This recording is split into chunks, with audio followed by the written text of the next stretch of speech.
work for an organization called Women's Legal Resources Center. We are based in Malawi.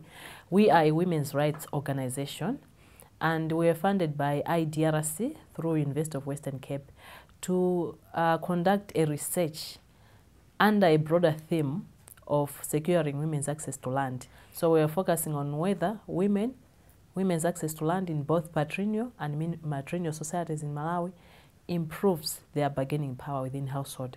And in our case, we're saying that bargaining power, it means being able to negotiate within the household for their own things as women, but also being able to make decisions, for example, being able to participate in decision-making processes within the household. Why? Because they have access to land. Basically, what we're doing is that at some interval, would come up with our research findings, present to the community. So the way we're presenting to the community was through the drama. So like we would have community-based volunteers that would tell them about what we have found on the ground, about the problems that women are facing on the ground, and then would ask them to come up with a play that would depict the problems that women are facing. So when we have a community meeting where all people have come together, both men and women and customary leaders, then the people that are performing the drama would perform that drama.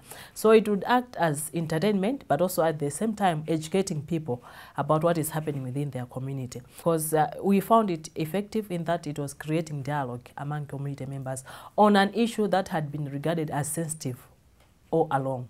So we're going into a terrain that had been very sensitive all along, and now we're introducing this thing to them. So it was almost like creating dialogue among people to see that land is indeed an issue for women and what should they do, that the situation of women should improve. So for example, for married women, they will access land through their husbands.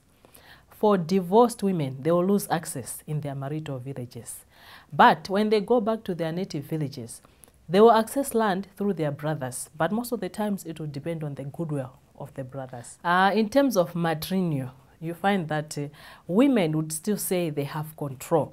But when we dug deeper to see on what issues do they have control, we found that actually in some critical decisions that they have to make, they still have to consult their maternal uncle or their husbands. So that was what surprised us, that in matrilineal, where we felt that women are secure, because they are in their own land, among their own kinspeople. But it seems like their situation is also shaky. So you find that even though women own land in matrilineal, their bargaining power is still minimal. Yes. But we also found that in some instances where women felt their rights are not being protected or they are not being recognized, they also tried to assert their rights. But most of the women, the majority of the women that we interviewed, did not assert their rights because of fear, because of lack of knowledge, and things like that. Some of the things that we recommended is that working with customary leaders is an important thing that we have to consider, because we found that customary leaders, in our case we call them village chiefs, group village headmen and whatever. But we found that they are actually custodians of culture. So if we are to improve the situation of women within the villages that we are working in, we also have to engage customary leaders to see how best they can actually assist in ensuring that women are able to realize their rights.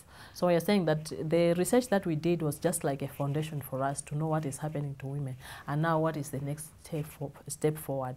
So as an organization, we are actually continuing with the work to see how best we can engage policymakers at local level, but also at national level. Yes.